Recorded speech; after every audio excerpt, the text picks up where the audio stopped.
boys. Episode 1, the Locker Room Life podcast. So pumped, so hyped to be here with my good pals, Logan and Jay. We're on the brink of starting a new journey. I think it would be rad to introduce ourselves, but more importantly, just let you guys know what you could be expecting, what we're trying to do.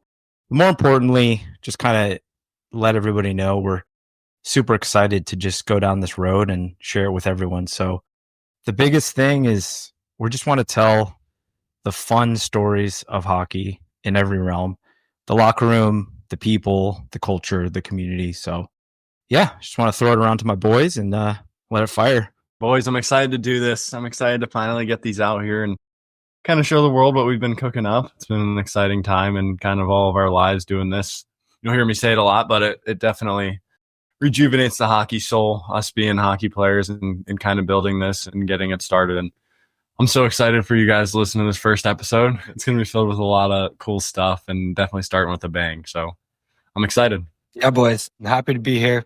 Share some of the locker room tales, some good times, some bad times, mostly good times, some fun times, and just talk hockey and talk life, you know?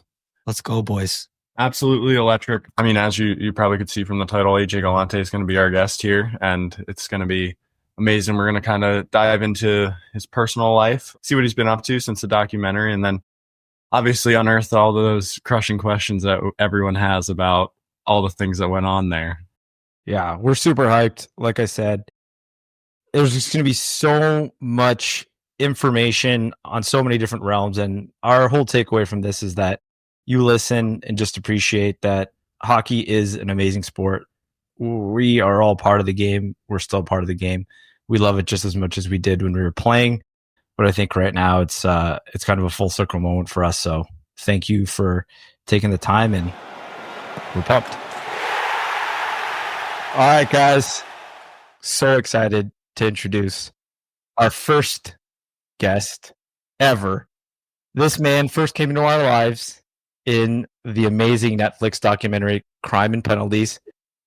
This is the architect of one of the most badass sports teams, not just hockey, one of those badass sports teams to ever exist, the Danbury Trashers. This man needs no introduction, but we're going to introduce him anyway. AJ Galante. Thank you for joining us, my friend. What's up, fellas? How you doing? Thank you so much for having me. So, AJ, I know obviously we're going to get into everything with the documentary and all that, but more importantly, kind of give us a little update on life. Like, I know you got a lot of things going on, family, the boxing club, your return to hockey. So, yeah, I wanted you to kind of just run through that. Yeah, I mean, it's just been a whirlwind. You know, I've always seemed to strive on chaos. I feel like no matter what year of my life, I always got chaos going on. It's I used to think it was unfair sometimes, all these things, but I realize I'm the problem. I like to take on so many things sometimes. Yeah, man, I'm actually in my boxing gym now, Champs Boxing Club. I've been involved with pro boxing now. I've been involved in the boxing industry for 15 years now, which is insane to me. Our gym is going to be 10 years old at the end of the month, actually, at the end of February, actually. So, yeah, I mean, that's kind of been my bread and butter the past 15 years, dealing with a lot of fighters, you know, advising them, managing them, promoting, stuff like that. And, yeah, I mean, somehow, some way, back in hockey, you know, 20-something years later, it's just wild, man. I mean, I'm going to be 39 years old in August, and it's like I look, you know, the past few years, it's like every day, like something about this Trasher documentary comes up, and I'm looking at pictures of me as like a 17, 18-year-old kid, and I'm just like, oh my God, I got old. It's just like it happened fast, you know, and it's funny, man. It's just been nuts, you know. But back involved, you know, pro hockey here in Danbury with the Hattricks, as an advisor, doing a lot of personnel stuff. Kind of a little bit of what I was doing back in the day. You know, it's definitely a different time, but I'm starting to find my groove a little bit. So it's been fun, dude. And family, I know you have a little one. You know, yes. Yeah, my son Dominic, he's gonna be he's almost 2.5 years old, which is nuts. And then I have a daughter coming April 1st, which coincidentally is the anniversary of when we announced the Trashers, April 1st, 2004. So it's just weird, man. That's amazing, man. That's unbelievable. That's congrats, man. That's family's everything, and that's amazing. No, absolutely. So- I'm very, very, very blessed. So, okay, we're gonna get down to the nuts and bolts a little bit. I know you've answered these questions a million times over, but we got to know, how did this Netflix documentary come about? Man, I'll say this, and it might be good for Logan, who has a business, and I know sales is a big part of it. Basically, I was contacted back in 2018, actually. It was right after Thanksgiving, 2018. Guy, I thought it was a joke. Hey, we want to do a documentary for Netflix on the Trashers. Email us back. And I was like, delete. You know what I mean? I'm just like, We're like spam email. I mean, it's like, it's so crazy because like even after the Trashers, unfortunately we lost the Trashers. Every few years, it's like the Olympics. Every 4 years, there seemed to be something that would come up. There was a Sports Illustrated article, so I know the story was somewhat still out there, but I mean, we were kind of like, let's just move on from this chapter of our lives. You know what I mean? And like I said, for Logan, in terms of sales, this guy kept emailing me. And I just kept deleting. And finally, and now that I think about it, I don't even know how. He somehow got my number. I don't know how he got it. But no, I'm lying. He ended up researching and he called Boxing Gym. And Damn, you don't. yeah, he was eager, man. And he was just like, hey, is this AJ? And I'm like, and I said no. I'm like, no, AJ's in the back. He's like, well, listen, my name is McLean Way. I'm a documentarian, I guess, or whatever. I work for Netflix. We wanted to, and I was just thinking to myself, no way, this is the same guy. So I'm like, yeah, I'll let him know. And I'm just thinking to myself, man, this guy seems like maybe he is for real. I don't know. So then sure as shit, the next day calls again. And finally, I'm just like, you know what? I got to give the guy the respect. I respect how much he's hustling.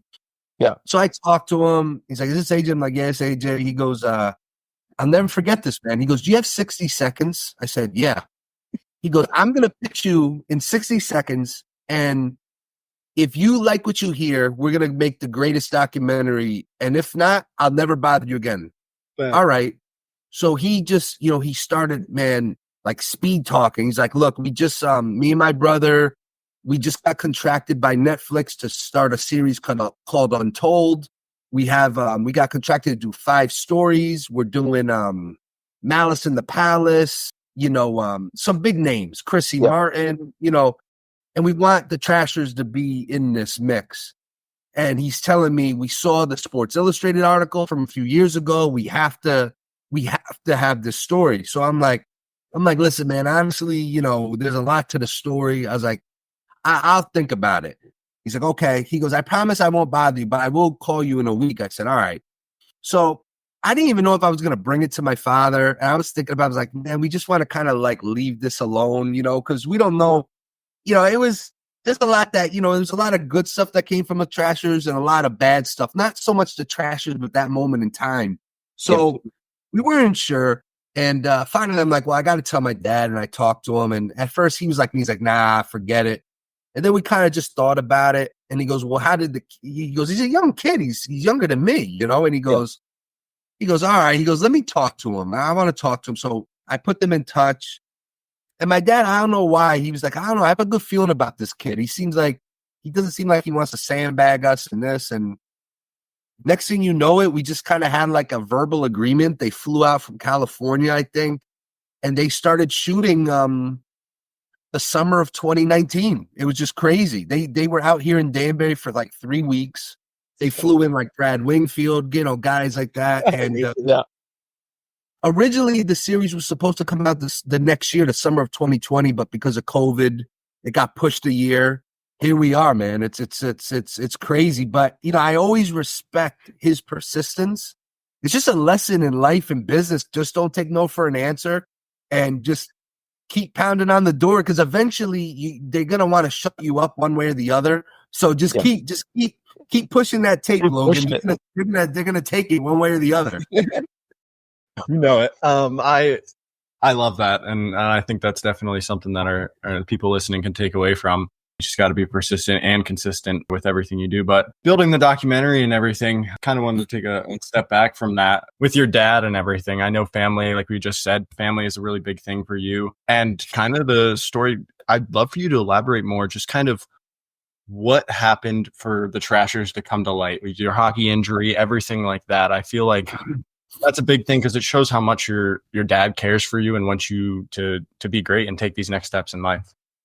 Yeah, I mean, I was, look, you don't choose your family, right? You're born, and whoever you get, you get. I'm so blessed to have the family I have, the parents. You know, my mom too is kind of like the unknown hero of this. You know, she used to do so much with the, you know, the wives of the Trashers and stuff. And I just been very lucky. And now as a father, I understand it so much more. You know what I mean? Like I would do anything for my son. You know what I mean? Like literally like if someone said, we got to cut your arm off right now for your son, I'd say, take it. You know what I mean?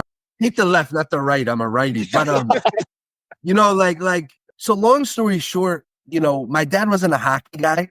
You know, he was a football player growing up. He was actually a really good football player in high school. You know, he just, I saw the Mighty Ducks when it came out. There wasn't a Danbury Ice Arena. Nobody around here cared about hockey. Honestly, it was nothing. It was just, you kind of knew of it, but, you know, I just got into hockey. And my dad, you know, he was just like, look, I'll get into hockey too. So he started, you know, he would take me to my practices with my mom and games and get into it a little, take me to New Jersey Devil games. I mean, I've been to countless playoff Stanley Cup games. I mean, I'm so lucky to be able to, you know, and I think he started to like it.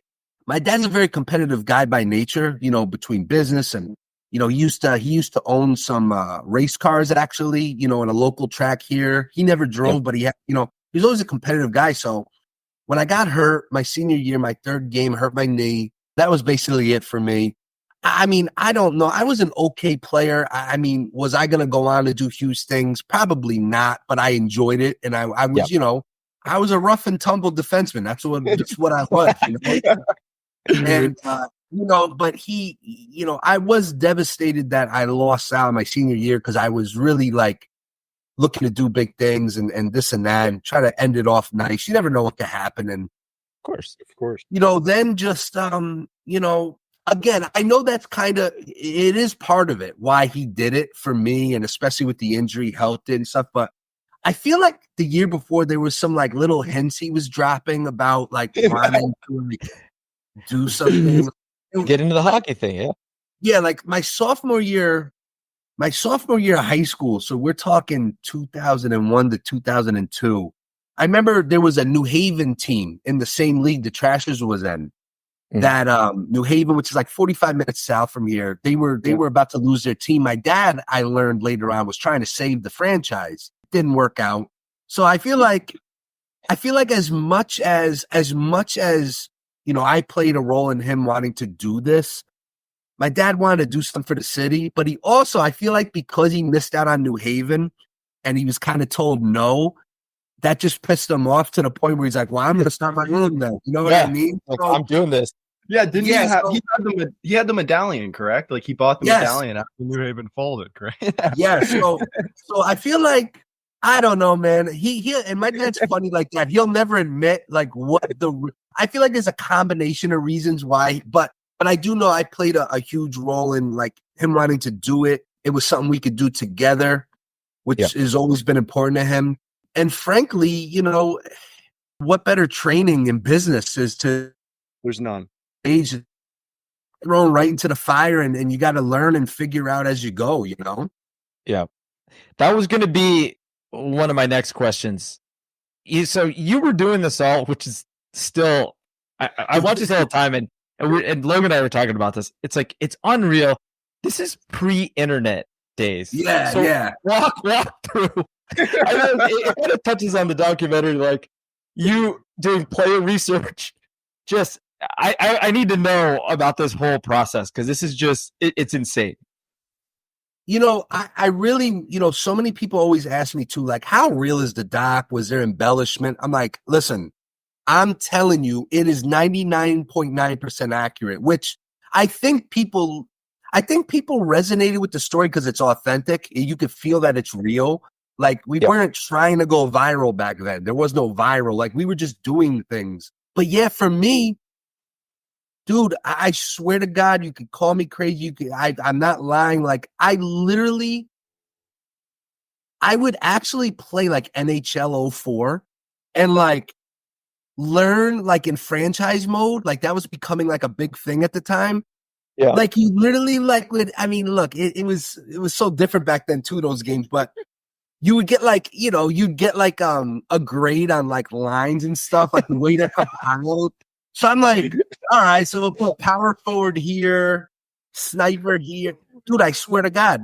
And the only and because we basically we alienated ourselves too, because at the press conference we're like, hey, we're gonna be the bad boys of hockey. We don't want any friends. We're taking no prisoners, and that sounds great. The reality is, when you hear a 17-year-old say that, no one's gonna mess with you. So like to try to talk to other teams about trades or free agencies, no one wanted to deal with us.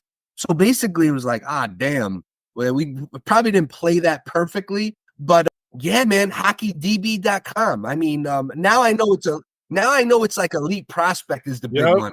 But HockeyDB, bro, hockeydb.com was on my screen at all time. I would literally, that's all I had. And then the tough thing was when you found somebody, you're like, well, how the hell do I get to them? You know what I mean?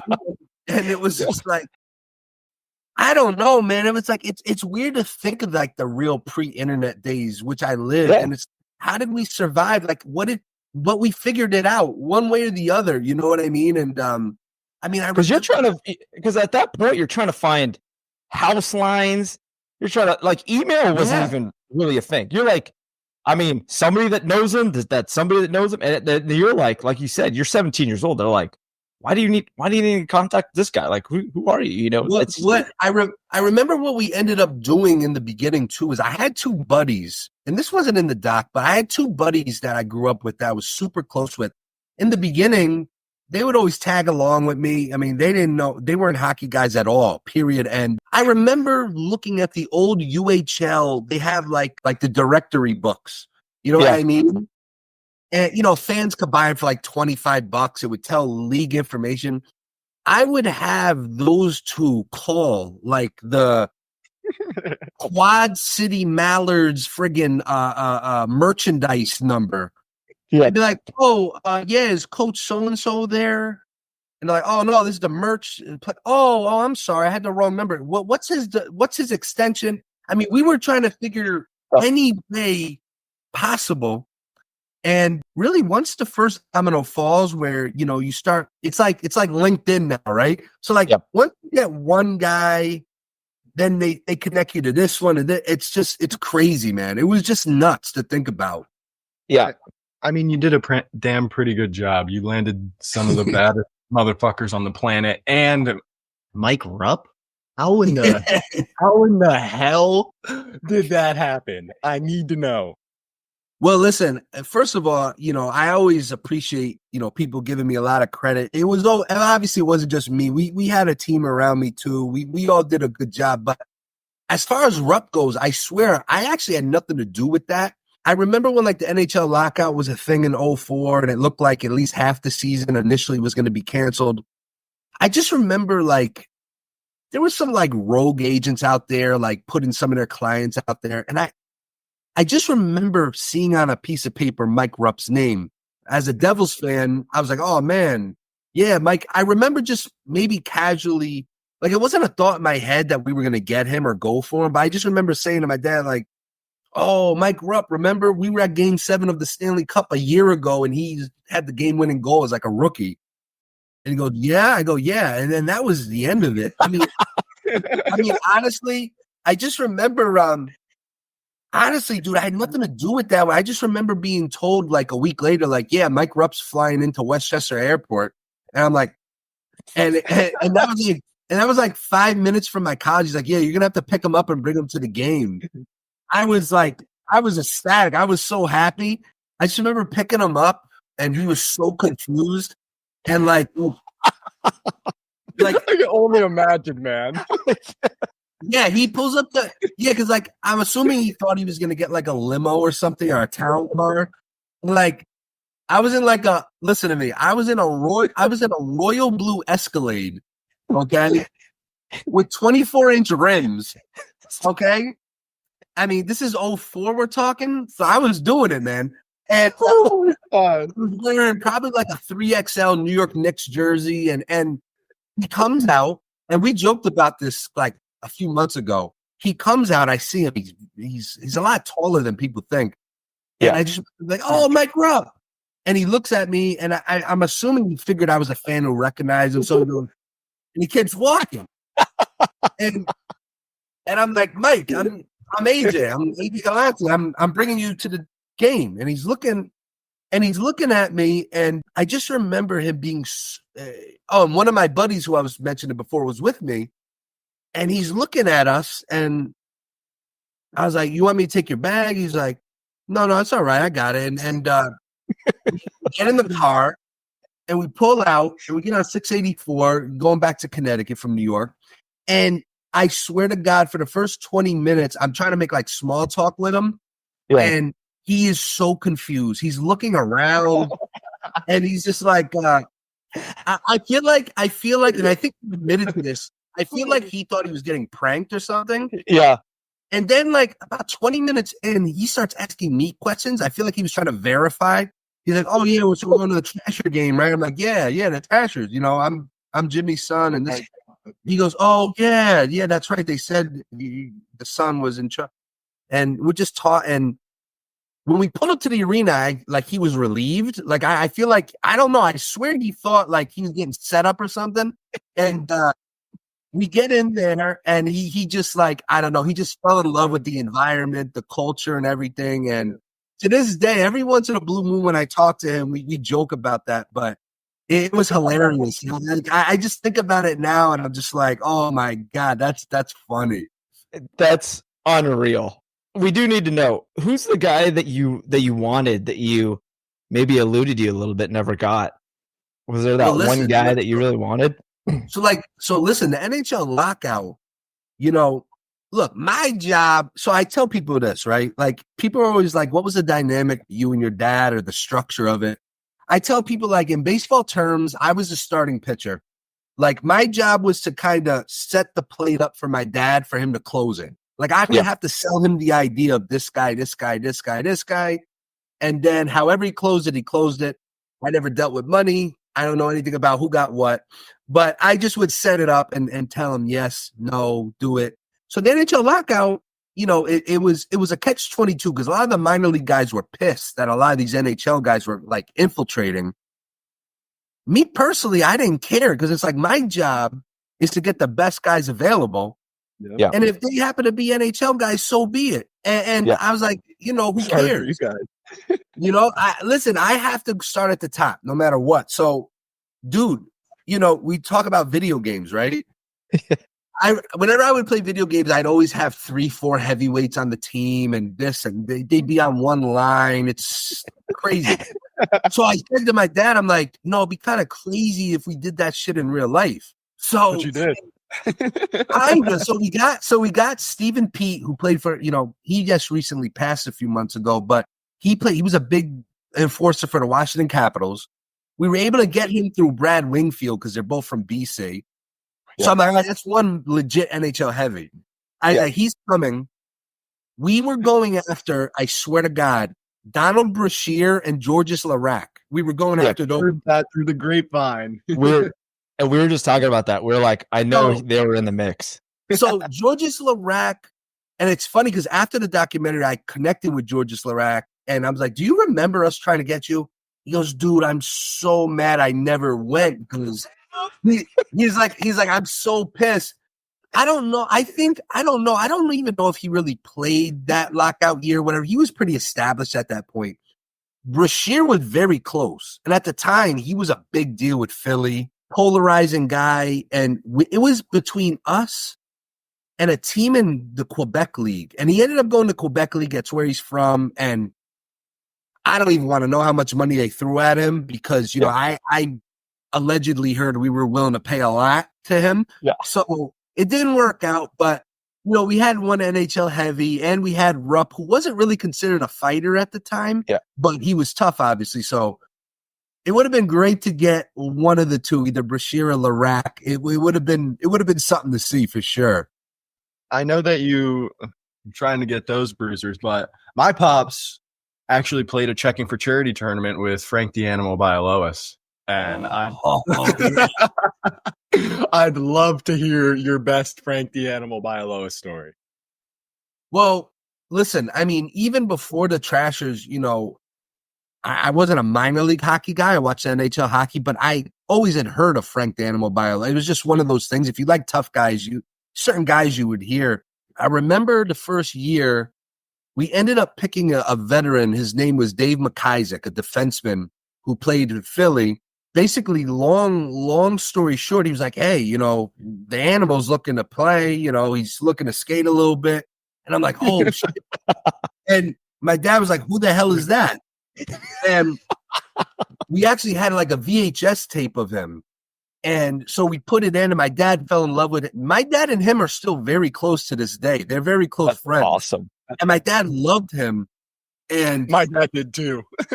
Yeah, like he's just such a down-to-earth guy, man. Just such a great guy. So I remember, he couldn't play full-time, obviously. So we were playing our rivals one weekend on a Saturday, I want to say. We were away on the Friday and home on the Saturday. So my dad's like, yeah, we're going to bring in the Animal on Saturday. I was like, oh, that's great. So it's funny because Mike Rupp was part of this story. So they're coming home on the bus on the Friday. I don't know where we were. I'm assuming Adirondack or Elmira, New York or somewhere. So they're driving after a game, and it's like 2 a.m. And all of a sudden the bus pulls off, and Mike Rupp tells the story. It's hilarious. So the bus kind of pulls to the side, and the guys are all kind of waking up like, did something happen? What the hell? It's like 2 a.m.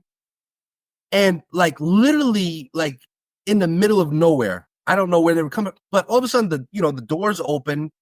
And Frank Bialois walks in. And the guys were like, what the hell is going on? I don't know what the accommodations were, but Frank Bialois was going to be in the middle of a highway at some time, and they just picked him up. I don't know. But he was literally like the greatest guy, but he was like an attraction. It was like, as a wrestling fan, he looks like the Undertaker with the hair and everything. So I said to the guy who kind of ran like the game day operations, I'm like, look, when we come out on the ice, play the Undertaker music. You know what I mean? With the gong and he did. And it was the funniest damn thing. He tried to get a couple guys to fight. They weren't having it. You know what I mean? He eventually just punched somebody for fun. It was just crazy, man. That was the catch-22. It was fun in theory to have all these tough guys. But the other teams were like, nope, doesn't matter. I'm not fighting it. You know what I mean? No. So it was counterproductive at times, but still, I wouldn't change it for anything, really. So obviously, just from the beginning of the Trashers and just, the popularity and everything, what game or what night really stands out to you that was like, that is something that's going to be embedded in my mind forever that happened at that arena? Because there's so many things that happened, but I've always wanted to ask you that. Man, that's really tough. It's so tough because we had 2 full seasons, and the documentary kind of meshes 2 seasons into one. Yep. But damn, that's really hard. There's so many good and bad. I mean, there's so many. I mean, Wingfield getting his leg broken was a night I'll never, ever forget, honestly. Cool. And honest to God, like, I remember it was a random midweek game. It was like a Wednesday night when it happened. And we weren't like sold out that night. It was a little quieter than usual. And when I tell you, you could hear his leg snap like a pretzel rod, dude, I'm telling you, I can still hear that. That's a night I'll never, ever forget. My dad allegedly punched a referee that night, allegedly. But I tell you, that night, that first season, it turned the tide. Because, like, after my dad, was arrested, we were going home, and, we were like, damn, how are people going to react to this? Like, we're going to get bad press. But it, like, I don't know. It was just a different time. It brought everyone together. That night of between Winger getting hurt, my dad getting arrested, even the fans. Like we probably sold out every night from that night on. It was just, it's crazy. Like nowadays, if that happens, people want to cancel you and you're done. You know what I mean? Yeah. Now, like back then, man, that night, like single-handedly, like changed the whole season for us. And who knows? You know. There was some other games, just like random games. I remember we played a team the second season, regular season game, Rockford Ice Hogs. They were a tough team too. And we only played them once that year at home. I just remember it being, there was like 5-6 fights. It was so loud. You would have thought you were in Madison Square Garden that night. I don't know why I always remember that night, but it was just so many days like that, man. It's so cool to think about. I mean, go ahead. Playing into that culture, then I know that's a big thing that you talk about is just building that culture behind it. I have a lot of guys like him in my life, a lot of ball breakers. I want to hear more about probably the most prolific equipment manager ever. I gotta know some more about T-Bone. He is the absolute man. He's again, I mean, 99.9% accurate. I mean, it was like there was no like. None of us in the documentary were acting. I mean, it was just who we are. I mean, like regular guys, honestly. I mean, he is literally what you see is what you get. I mean, like the doc said, I met him in middle school. He was like, you know, I played in-house hockey in middle school. I wasn't playing like high-level AAA hockey, you know what I mean? And you know, he was just drilling kids on the first day of basketball, like burying kids for no reason. And I just remember being like, I'm scared to death. I'm like, why am I here? What is this? Yeah, he buried me too at one point. You know what I mean? This happened. But I think he always liked that I never bitched about it or complained or cried about it. You know, I was just like, this is what it was in the 90s, I guess. Yeah, so basically it was crazy, man. And my dad actually knew his father, so there was a connection there. And he just was like always around, you know what I mean? Like even when I went to high school, he'd be around. Like he wasn't like an official coach, but he was on the bench with us at some points. It was I mean, he played the best mind games ever. The best mind game ever. Like I said, he wasn't an official coach for us at my high school, but he was on the bench, like calling shots, like messing with like the whiteboard. I was like, what the hell is going on? Like he's making plays. And God. At one point, like people are like, who is this guy? I was like, it's Tommy, it's T-Bone. You know what I mean? Like literally, like I swear to God, you can't make this shit up. Like he literally was making, like he's like, yeah. And, I mean, none of the plays were good. I mean, he's like, yeah, just press for him. Just lump the puck and hit whoever's there. You know, like that was the play. It was wild, man. And then he ended up getting a pretty good job with the Army hockey team. He was at West Point. Manager. And yeah, he was at West Point. And yeah, then the Trashers, and he quit West Point to come back to Danbury, basically. And you know, he was yeah, man, me and him, man, I mean, he's older than me, obviously, but we have like the same mental capacity, which is scary. And like even back then, like we'd be driving around just thinking of shit, like ideas and like just doing it. like we just did things. It was just, you know, sometimes I say like it's kind of a blessing there was never a third season, because I'm pretty sure, I mean, people did get arrested, but I feel like we would have gotten in big trouble because like we were always trying to one up what we did last. Like, you know, you know, like on a team's bus allegedly got pulled over and the coach gets arrested for no reason. I mean, allegedly, but like, how do you do stuff like that? Yeah. I mean, it was going to end. I mean, it ended bad, but it could have ended in a crazy way, so much worse for a lot of us. So I don't know. It was just nuts.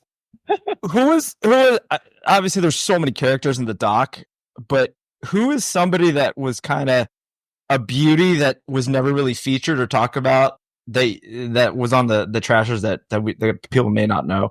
That's the toughest thing is like, so again, when we came up with an agreement to do the documentary, the first thing the producers were asking me was like, give us a list. We can't use everybody. But give us a list of guys, girls, whoever that was part of this that you think would, have good stories or whatever. Obviously it's almost like everybody, but, I gave a list, so many guys. The unfortunate thing is for a documentary, you can't use everybody, and it's a shame because there's so many guys like John Morasti, you know what I mean? Nasty Morasti. Nasty Morasti, yep. Yeah, I mean, he was with us for basically the 2 seasons. For whatever reason, it just didn't work out. I don't know why. Maybe he was kind of holding back a little bit. Maybe he just didn't want to talk about certain things. But, obviously he would have been great. Oh, man, our first year, we had a young rookie who was like 20 years old, Alex Gupel. He would have been good. I mean, there's so many guys. I mean, it's crazy. Like just so many guys. I would have actually liked if they interviewed like opposing players because there was a couple of guys with big personalities that I even told them like, look, he was on our arch rival team. You may want to talk to him. Who knows? Yeah. But they didn't want to go that direction. But I always thought it would have been a kind of a funny, perspective to get guys who were getting tortured for 2 seasons. How was like walking into that building, just playing against you guys? Just that would have been an amazing take on it. Yeah, so I definitely gave a couple of those guys, but like I said, you look back and it's just like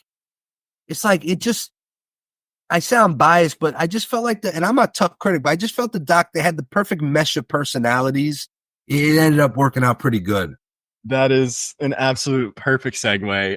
Probably my favorite person to watch throughout the doc, Commissioner Brosal.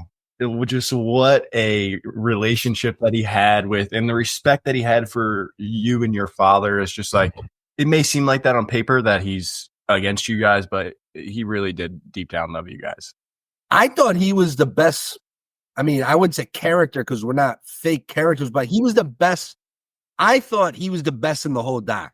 Because that was literally who he is. Like so many people are like, oh, was he putting on like a front, like trying to be? I'm like, no, that's who he was. Like that's who I was dealing with, and it's so like, oh my god, man! Like we used to drive him so like I've probably gotten yelled at by him as much as my mom and dad.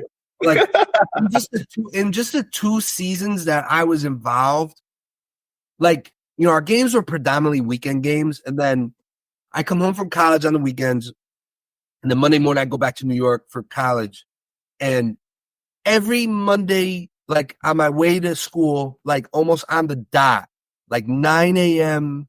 our time, 8 a.m. his time, because he was in Missouri, I think. He would call and I'd pick up. And he would just start ripping me, cursing me out. We're going to throw you guys out. I hope you know. You're out. You're done. I'm suspending you. I'm doing this. I'm doing that. And I'd have to again, these were flip phones. Like there wasn't like really mute buttons. Like I had to like hold the phone and just like hold my face. It was so funny because like you could hear him like, he was so mad all the time. And it was funny because he'd yell at me for like 10 minutes straight. And then after he would like weirdly calm down and be like, look, please just don't do this again. I'm just asking you, please. I'm like, no. I know. I'll get a handle on it. And it was just like every Monday, it was just like, he's like, and it was funny. He'd be like, I'm calling your dad right after you. I'm going to let him know. I'm like, all right, I don't know what to tell you. I was like, and the thing is, it was like, a lot of the shit that he would get pissed about, he couldn't really necessarily prove, which was funny to me. And like, he was just going like, oh yeah, the opposing team found 6 like fish in like the vent. Like, and you got to remember, man, there was no camera phones, So I'm like, I was like, oh, Commissioner, does that even sound like realistic? And he's like, well, that's what they're telling me. And I'm like, like it's almost like he was trying to get you to admit to it, but you're like, I don't even know what you're talking about. And then like as it went on, like especially in the seconds, I would say maybe 3/4 of the way through the first season, he would still be yelling at me and stuff, but you could tell he was kind of understanding what we were doing. You know, you could tell he liked it, but he could obviously not be biased, but you could tell he was like he was It was a legendary marketing packet. Yeah. It was amazing. But I'm like, listen, I was like, you know, we were just like a traveling carnival, man. It was like, I wish I could find a stat. There was some crazy stat they said, like, we were the highest gross like gate, like as a visiting team. So like whenever we come to your town, people be lined up throwing eggs. Like I swear it was like, bro, they hated us so bad. We just loved every minute of it. And we found the right players that understood and bought in, and they played it up too. It was perfect. Yeah, there was so much, like you said. I mean, it's so much of a rush of everything, right? Like the emotions, so much lumped into just 2 seasons. So I think when it was all over, I know that you stepped away from the game and kind of what was kind of your mindset when it's so much? It's like it's almost a comet like crashing down. Yeah, and like it's and we talk about it all the time on here. It's just like every hockey journey, right? Like whether you're a player, whether you're involved in the game, it's kind of like we call it hockey mourning.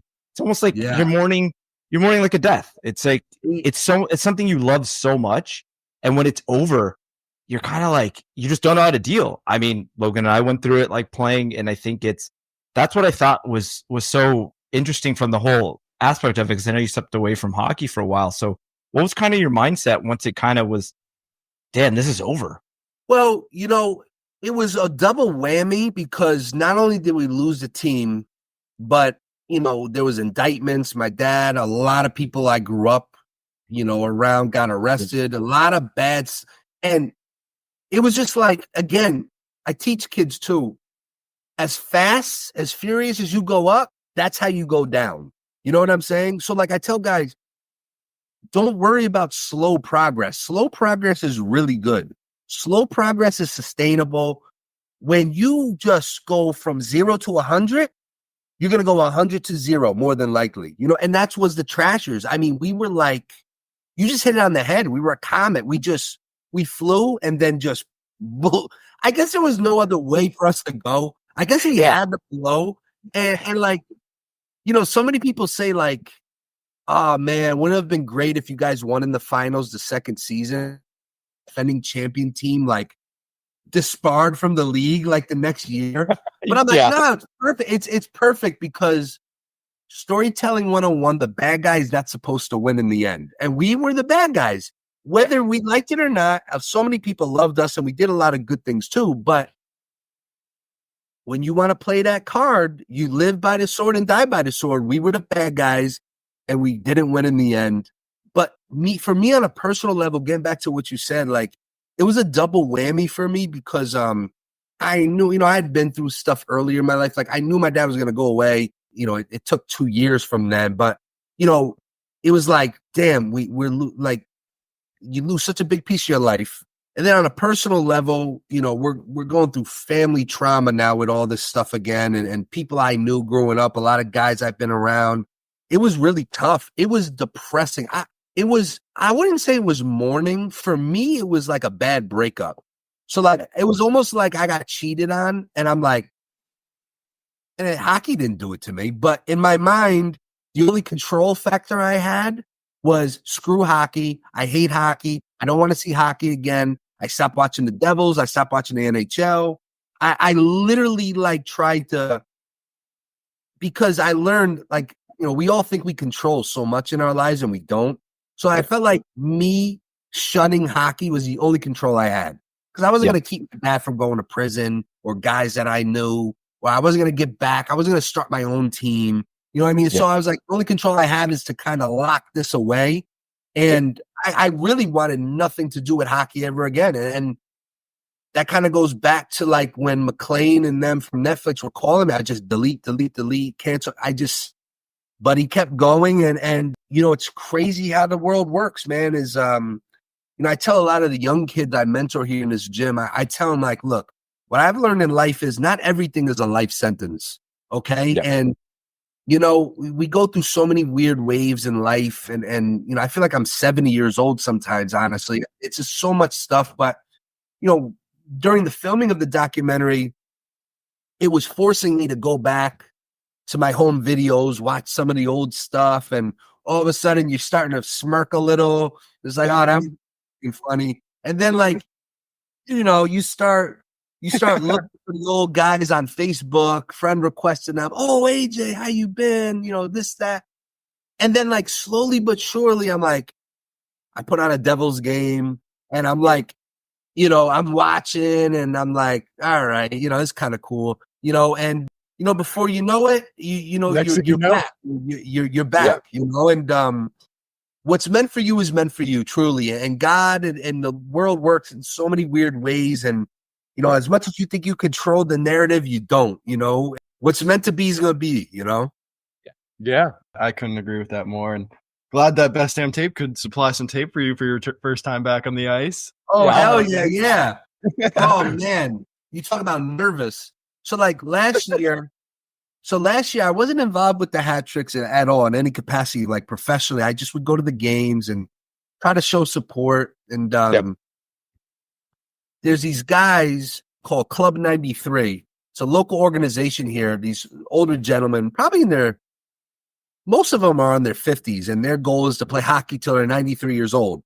Yep. And they sponsor, you know, me and Daniel Amsbury's podcast, Talking Trash, and great guys. I mean, the greatest guys you can imagine. And, you know, they kept, hey, you know, we're talking about selling. Hey, you going to come on the ice with us one day? Yeah, sure. Yep. I'm like, I'm not getting on the friggin' ice. You know what I mean? Oh, yeah, you coming on with us, right? Yeah. And to make matters worse, one, I genuinely like these guys. But two, they're sponsoring the podcast. And three, they keep putting me on the spot. I keep yesing them to death. So I'm like, man, I got to shit or get off the pot here. Yeah. So I did make the mistake late last season. I'd be like, yeah, 100%. Let's do it. Let me know. And the next week, they're like, we got ice time in Danbury. It was during the summer. It's a few months away. You're coming with us. I'm like, I don't have anything. So now I'm like, I gotta go now and buy equipment and so it's coming and I'm almost like forgetting about it. I'm kind of like pretending like it's not. So a week before, he's like, hey, looking forward to next week. I'm like, oh my God. I remember talking about it on the podcast and then like Logan sending me tape and I'm like, oh man. And like, I gotta do it. I'm in it. So now I go to West Coast Sports Center over here, which is the hockey place near us, pro shop. I walk in and they're looking at me and they're like, what are you doing here? I'm like, you know, I'm doing a thing with a sponsor for on the ice. So like, dude, again, you know, I was very blessed that, you know, growing up, you know, my parents bought my equipment. You know, I don't know what things cost. I go with the skates. I'm like, all right, let me start with skates, you know? So I go over, they got the whole section with the friggin' skates, and I'm like, whatever, CCM. I look, I'm like, what the fuck is this? I was like, use my language. I was like, what is this? They're like, what? I was like, how much are these? They're like, oh yeah, it's like 1,000. Like, I'm like, what? And I'm just like, now I'm pissed. I'm like, I can't believe I'm gonna drop a bag on hockey equipment. I'm gonna skate one time. So I'm like, do you guys have like a used section? They're like, yeah, actually we do. So they're like, what size are you? I'm like, I don't know, in skates. So they measure me. They had only one thing left. What skates did I end up getting? I want to say maybe it was Bauer, I think. Yeah. It was a couple hundred, but it wasn't cheap. But I was like, whatever, I'll take it. They're like, oh, do you want to mold your foot to the thing? I'm like, what? I'm putting they're like heating my shit up. I'm like, what is like? I'm in another world now. Like, it's so different.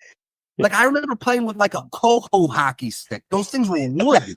They're like, oh, what stick do you want? I'm like, I don't know. I'm like, these things are feathers now. Yeah. They're like, and dude, you got to remember, man, I wasn't a high level hockey player. I was a knockaround guy. So I'm like, what flex do you want? What Z force? I'm like, dude, I'm a lefty. Just give me a left. What blade, curve, arc? I'm like, bro, I have no idea what's going on. They're like the whip, the flex, the this, the that. I'm like, I don't know, man. Just give me the warrior one, I guess. Got a helmet. So now I'm like, the night before I'm like, I can't believe I'm going on the freaking ice tomorrow. I remember I swear to God, it's gonna sound kind of corny, but so I remember I go in the locker room, it's me, Amesbury, these guys, I'm nervous. I'm like, oh man, tying my stuff. I go downstairs and my wife and son happen to be there. They came to see me. And it was just something seeing my son. I was just like, oh, this was, it was like, I don't know, it was sweet for me. And I was just like, this is cool. And I remember stepping on and like, damn, this shit is slippery. I was just like, like, damn, I forget. And I'm just like, but it was weird, man. It was like, I kind of went off on the one end. They're all shooting on the other side. And I just kind of gliding around and I'm just like, all right, I'm kind of remembering this. And, it was nice to get out there, man. I would like to get back out there. It's just, man, it was for me on a personal level. It was the first time I had skated since December of 2003. You know what I mean? That was the last time I skated, and yeah, that best damn tape would have been nice back then too. So I mean, it was good. I mean, it's just all so cool. I mean, real quick, how did you and Amesbury become so familiar? I know you guys are super close. He's an absolutely great guy. Would love to have him here too, but it's just an interesting dynamic, you two. Yep. So not too many people know about this, and actually it's coincidentally there'll be an announcement soon. After the documentary, I was approached by a organization that for years was trying to start like hockey fights, like boxing. And I've been in the boxing business forever. So these guys saw the doc, they saw the Trashers, they put two and two together. They came and saw me. And in 2022 in Edmonton, we had 2 trial shows called Ice Wars, where we had fights on ice. You know what I mean? Yep. Like scored fights. I remember in early 2022 when we announced Ice Wars, I was like, hey, any of you tough guys out there, hit me on the DM, blah, blah, blah, blah, blah. And Amesbury, I didn't know him from a hole in a wall, was like, I need to be in this. You're coming to Edmonton. I live in BC. I haven't played hockey in 10 years, but look me up. I was a fighter. I want to do this. I need this in my life. I need this opportunity. I'm working on a tugboat. Like I need this. I need this. And there's something, again, like there was something about it. I was like, this guy, I like this guy. I don't know him, but there's something about him. We talked. I'm like, all right, man, you're in. We'll get you in. I did all the matchmaking, everything. And when I met him, greatest guy. He ends up winning the tournament, the first King of the Rink tournament, we called it. Yeah. And we had a second show a few months later. He wasn't in a tournament, but he ended up winning. We just were very close. And he's like, man, my whole life, I feel it changing because of this. I needed this. Thank you. And I come back that summer. And the Danbury Hattricks, who I wasn't with them like officially. I was just talking to one of the coaches, like, man, we need a tough guy, man. We have, our team's soft, beep, bop, bop. And I was just like, dude. I know a guy. The Ice Wars? I was like, bro, I was like, I mean, and this is the Federal Hockey League. It's not, these guys aren't making bank here. So I'm like, listen, I was like, he's got a family. He's in Vancouver. He's got a union job. I was like, I don't know. I mean, he's a little nutty, but I don't know if he's nutty to uproot his whole life here.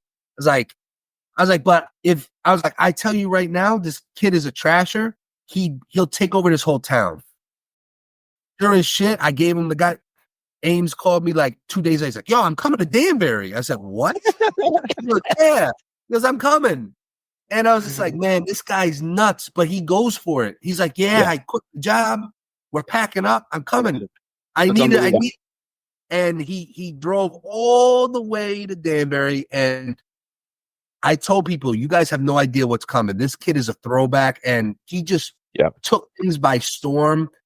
We ended up getting him in some rough and rowdy things with Barstool. He's just taking off. And now he's, with Kansas City Mavs in the East Coast. So, yeah, it's crazy. It was just something about him from day one. I'm like, this guy is different in a good way. And I'm like, this kid, I could tell he was looking for something. You know what I mean? Yeah. And sometimes you just got to take that leap, as scary as it is. And man, he's got the right wife, though. I'll tell you, that's the thing. You have to have the right significant other. And Jamie, bless her, man. She's all over, if he's like, I'm playing in Alaska tomorrow, she's following him. Yeah. I'm like, you don't realize how lucky you are because there's, my wife wouldn't put up with that. She's like, no, we're staying here and that's it,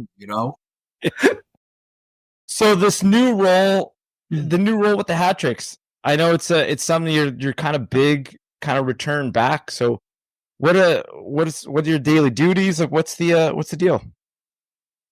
So I got approached.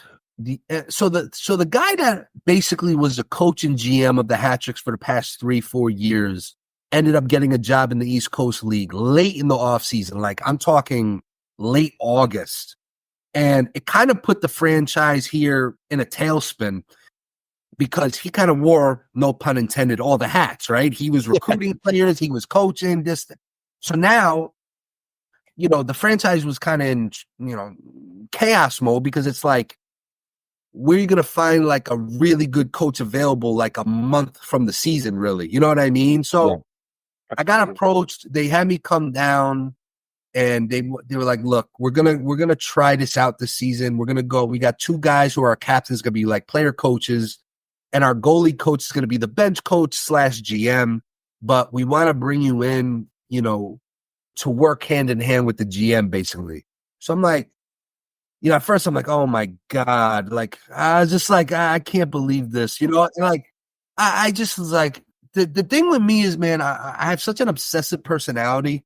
And I was talking to owner. I'm like, Herm, listen, man. I'm like, I'm telling you, like, I'm not here for a novelty. Like, I'm not coming to kiss babies, shake hands. Like, I'm going to work. I want to do it. Like, don't think you're bringing. I was like, don't think you're bringing me in as a promo. Like, no. I was like, if I'm in, I'm in. Yeah. Like, I was like, you don't know me like that. Cause I never worked with him before. I was like, you don't know me like that. Like, no, we know. And so I'm like, I don't know. So I'm like, let me talk to the 3 guys, the 3 coaches in the gym. I was like, listen, guys, they approached me. If you want me involved, I'll be involved, but I'm involved. You know what I'm saying? Like, I'm not. We came up with an agreement and like, no, we want you involved. And I'm like, oh my God. So I'm like kind of looking for someone to like squash this for me to make the decision. But everyone's like, nah, come, we want you this. And I'm like, so finally, like I always, I'm like, we started this pro hockey shit here. It's like, it's like a child. And I'm just like, I feel like, I don't know, like whatever, let's just do it. You know what I mean? So I'm like, it's your hockey journey. I absolutely came back and, the season started quick. Like, so I wasn't able to do too much personnel wise. We kind of inherited a roster. And again, a major adjustment for me is like the game is so different now, right? Yeah. Like I'm in the sense of back to those video games, sniper, playmaker, power forward, sniper, playmaker. Like I'm thinking like it's the early 2000s. It's not, and then it's like a lot of pressure because guys are like, oh, the Trashers are coming. I'm like, no, the Trashers are not coming back, man. It's different now, like people are like, we need toughness, we need this. I'm like, all right, but you need the right toughness. You know what I mean? Like, first and foremost, you need team toughness. I was like, the days of just having one designated goon is over. You know what I mean? Like, you need. So, like, I'm learning. Like, even though, like I was learning a lot. Like, the first month, I kind of sat back, watched. Even other teams started scouting guys, and now I think the year is halfway over. I kind of find my groove a little. I'm starting to learn, like, even juniors, like the who's, and starting to recruit a little here and there, and. But yeah, man, I'm just obsessive, man. It's like we got a game in a few hours. My gym is like I could walk to the arena from here, so it's like that's like amazing. It's a perfect setup for me, So it's like if we lose tonight, like I'll lose sleep. You know what I mean? And it's like we have a weird first half of the season. We're like a 500 team. We should be much better, but we're starting to catch our stride a little. But it's fun, man. It's a lot of work. I take it really serious, and we'll see where it snowballs into. You never know. Yeah, and I think that's honestly a perfect way to kind of lead towards the end. But before we end it, I'd love to hear, you've been such an awesome mentor to me so far throughout all of this, and love to hear some advice you have for hockey players, just people in general, and then shout out everything you're doing, everything you wanna get out and promote. We'd love to. Yeah, you're doing a lot of amazing things on a charitable level as well. I know that they're you're helping. Again, it's about growing the community, and I think the hockey world is better with AJ Galante in it. So I wanted to just let you kind of just elaborate more on that. Well, first of all, that means a lot to me, you guys, and I appreciate it. And I think that's the biggest thing from the doc, right? Like the doc came, and I was like, to be honest, I'm embarrassed to even say it, but like obviously it became a quasi hit. I didn't expect it to be, but when I realized very early that this thing was steamrolling, I'm like, what the hell? I'm not the guy that I'm like, look, man, I'm not going to rest on my laurels. I'm not going to be like, yeah, we had a team 20 years ago. It was cool. Look at the docket.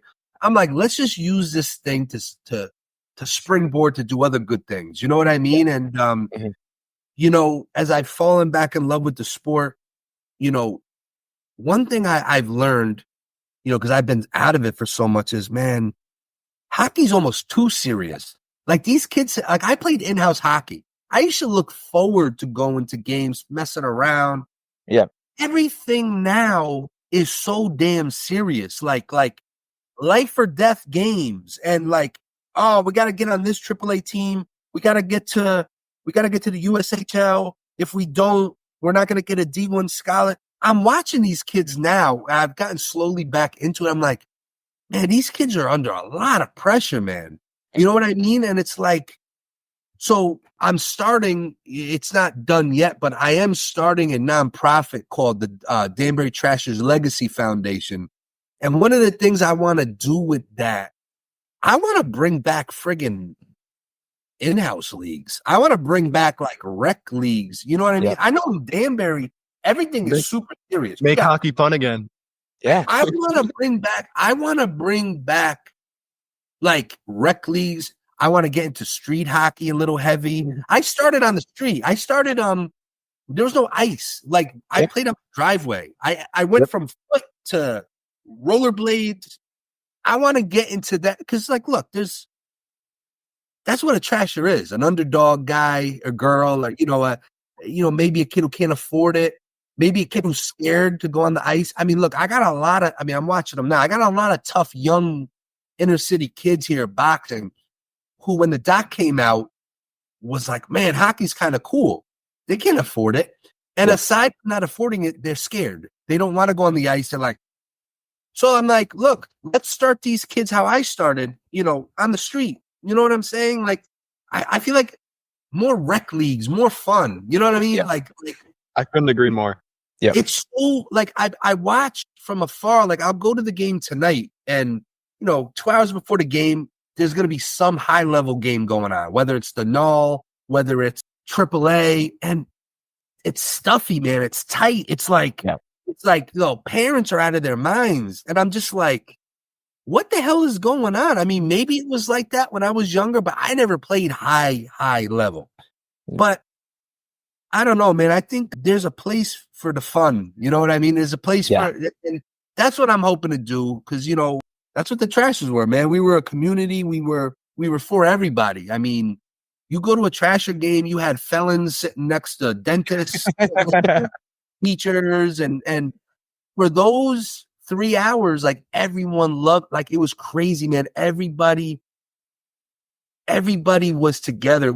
It's so hard to explain. I mean, and it wouldn't work now because everyone's got cell phones. Everybody's it's hard to grab people's attention now. You know what I mean? Yeah. So that's what I'm hoping to do, man, and play a part. Anything I could do to help. Because through this experience, I saw so much. I saw through this experience how much hockey gave me, and hopefully, if I can do anything to help, even if it's one kid, that's hopefully what we can do. No, that's awesome, man. And the same mission for us. The whole reason why Logan and I and our other partner Jay couldn't make it today, but I mean he's super bummed out. But it's just about taking hockey for the game it is, building the community, and it's about the people. And like you just said, and then that documentary, it's just you could feel the community. Yeah. You could feel I cry every time I watch it. I know it's every time I watch it. Like we watched it. We were like texting each other, and I got to show you later, AJ. When I saw the documentary, I sent this group text to my friends, and I was like, this thing is fucking insane. It's like something you never believe. And still to this day, I watched it a week ago again, and me and my wife are just like, this is amazing. So it's just humbling to me that people watched it and watch it still. And like, I'm gonna DM a few times a week, people just finding it like now, like, oh my God, this is crazy. Like, I remember when it first came out, there were people, I swear to God, who were convinced it was like a fake doc. They were calling it a mockumentary. They're like, how much did they pay you like for this BS? I'm like, I don't know what to tell you. It's real. It happened. I mean, it was, but I think people recognize authenticity, and that's what we were. We were real. I'm literally the same guy I was 20 years. I mean, I'm literally the same person. You know what I mean? And, I love watching the reactions, and it's just a super humbling thing. Dude, we appreciate you, brother. And again, thank you so much for taking the time. We're a supporter of everything you do, my man, and anything. So we love you, dude. Thank you guys. Appreciate it, man. We will absolutely be in touch here soon. Thank you so much for yes, sir. Being so much. Hey, good luck tonight. Yes. Yeah, we better win, man, because we won our last game. Yeah. You got to get 2 in a row here. We won 3 of our last 4, so we need one.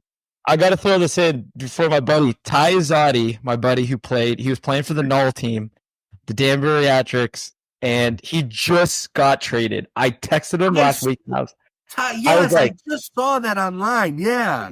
I was like, and he's like, oh man, I would love. He's like, I see him all the time. I would love if he came to talk to the team. So the Null guys, they would get so pumped to have you in there. He's so bummed. I see them a lot, man. It's funny because I don't work directly with them, so like I'll check out a lot of their games and stuff, and there's certain guys but outside of their equipment, I don't know them right now, so it's like I'll see them and I see them look at me, and I'm just like, I'll talk to anybody, man. I mean, I couldn't be more regular, No, for sure, man. But he's just like, dude, that guy's a legend. I just want to. I appreciate that, man. But best of luck to him. I did see them post something today, so keep grinding, Ty. You got this, man. Thank you. Thanks, my man. Appreciate JJ. All right, brother. Thanks, Thank you, guys. Later.